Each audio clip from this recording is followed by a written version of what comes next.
Hello and welcome to Just Hoops. The Denver Nuggets have been the best team in the Western Conference all season long, and a major reason why has been their growth at the defensive end of the floor, really being connected, flying around, and making plays happen. Here are their numbers. They've improved to the middle of the pack in terms of defensive rating. They're giving up just over 1 point per possession. They're holding teams to 48 from the field, 34.6 from three. They're rebounding incredibly well, forcing turnovers and holding teams to a -4. So in this video, we're going to dive into their ball screen defense, which in my opinion has been a major reason for their turnaround at this end. So now let's dive into the film. First, we're going to talk about their switch situations and the technique in which they switch. They switch everything basically 1 through 4. They peel on the initial guy, and then it's a flat, softer, up into the ball type of switch where the guy that is switching onto the ball is there to contain rather than pressure. The guy that applies pressure is the guy that's on the ball initially and then switching off to the screener. But I think that the good part about their switching is how good they are in rotation. The 4 guys on the perimeter are really connected, really good at flying around, making plays happen. And it's seen in these next 2 clips. When switches like this against the Clippers happen where it's not a favorable matchup, they'll blitz, be able to wheel him off. And because of that connectivity and way that they fly around, it's really nice to see them implement this. And at the end of the day, Jokic is the key to it. It allows him to sink off, protect the paint, and be the heart of this defense. Now to get into actions, including Jokic or the 5-man, we're going to talk about icing. It's been something more recent that they've been implementing more and more. And just being able to down and control the side that the ball's on is something that you can see Mike Malone starting to do more and more. In all of these clips, you see the ball does a great job at first forcing that direction, being heavy on the inside hip of the offensive player. And then Jokic is in that drop position, being able to line up with the ball and protect the rim, prevent the ball handler from getting downhill to a spot that they want. It's a very ball-heavy ice where Jokic is definitely shading the ball handler rather than being in a spot to play cat and mouse. He's heavy at the ball, and we'll talk about that more in terms of his drop. But I do like the use of ice. It's a way to get pressure on the ball and also allow Jokic to rest a little bit, play in that drop, and make plays in the paint rather than what we'll talk about next is him showing a flat. It's a different coverage, and it's hard for offenses to really get good opportunities, and they do a great job at 1 through 4 flying around on the perimeter and playing with great positioning. And now to get to Jokic's primary coverage in a flat show. This is what Denver has gone to over recent years at getting Jokic to the level, having him really active and then flattening out behind the ball.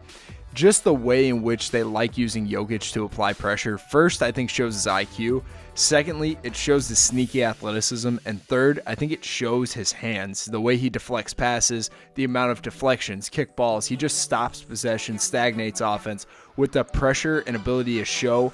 Another thing to take note of is how good the on-ball defenders are at getting up, locking, and chasing the ball handler off of the screen. And then the thing that makes it all work is the backside. The help does a tremendous job at first loading at the rim and having that low man drag in. Secondly, they do a good job at zoning up behind the low man in terms of having somebody that could X out to the corner or be in position to close out to the wing or the high side guy. And then the strong side guy does a good job at floating that strong side block porch area, having his hands out, taking up space, and making it difficult for the offensive player to get downhill with just another guy in the way. The help side and the way in which they rotate and maneuver is a major reason why this coverage is so good and a major reason why Jokic can be successful, because they have guys behind him allowing him to get out on the ball, make that quick show, make a deflection, make a play happen out there, and then know that there's somebody covering the roller, being at the rim, and also somebody that is able to get the weak side of the floor, contest, maybe pick off a pass. And just the way that they communicate and connect, like we just talked about in ice, they do a great job at just positioning, being in the right spots, allowing them to make plays regardless of the coverage. But in this flat shows it is especially important because they're adding 2 guys to the ball and having the 3 guys on the back line able to rotate down, plug that paint, make it hard to get a shot down there, and then rotate out and make a play on the perimeter is just great, and it shows the value in having this coverage in your pocket. And lastly, let's talk about drop coverage. It's something that they've been trying to implement more and more over the past couple of seasons, but this year when they do show it, it's to rest Jokic, but also Jokic is so elite at covering space at the rim, making it difficult for a ball handler to find space, and also he's really good at playing that cat and mouse game, by covering the roll man, making it difficult for him to also get opportunities. And I think overall, your use of drop keeps it 2-on-2. It makes actions really tough to get the ball out, and it's really hard for offenses to just find advantages when it is a 2-on-2 game. I really like Denver using this, and I think in the playoffs, their ability to show flat and then also show drops is what will be beneficial. The Nuggets have been on a roll of late and have grown tremendously at the defensive end of the floor.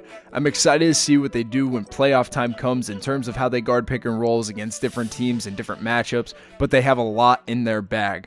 So I hope you guys enjoyed this video, learned something about defense at the highest levels, ball screen coverage, and the Denver Nuggets. For more content like this, please like, subscribe, and share, and we'll catch you in the next one.